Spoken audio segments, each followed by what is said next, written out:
C'est un témoignage rare auquel ont été conviés 200 élèves d'établissements musiens aujourd'hui.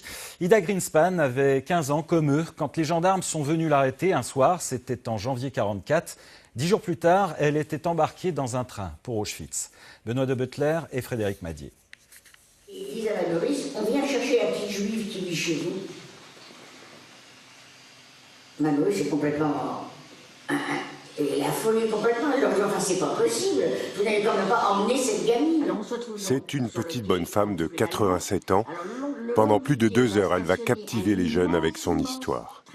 De wagons à bestiaux. Ida raconte le camp sans grandes envolées, les détails même les plus minuscules, comme le bout de pain échangé un jour contre une cuillère, le luxe. C'est quelque chose de l'apprendre à l'école, mais quand on voit un témoignage, c'est différent et c'est plus touchant. Le plus fort, c'était les maladies, les galères qu'elle vivait à l'intérieur du camp de concentration. Et je trouve ça vraiment horrible ce qui s'est passé durant cette guerre. Ça n'a pas changé, les mentalités n'ont pas changé en fait, alors que ça aurait dû servir de leçon. Ida raconte et elle va continuer de le faire pour ses parents et pour tous ceux qui ne sont jamais revenus.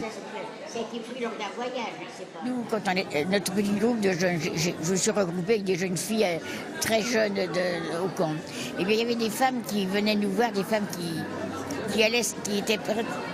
préféraient se faire admettre à la pseudo-infirmerie parce qu'elles n'en pouvaient plus de lutter.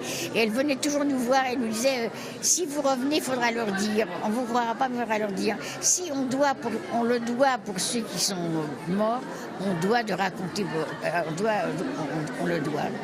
La moindre des choses au moins, c'est de raconter ce qu'ils ont passé, de dire ce qu'ils ont passé.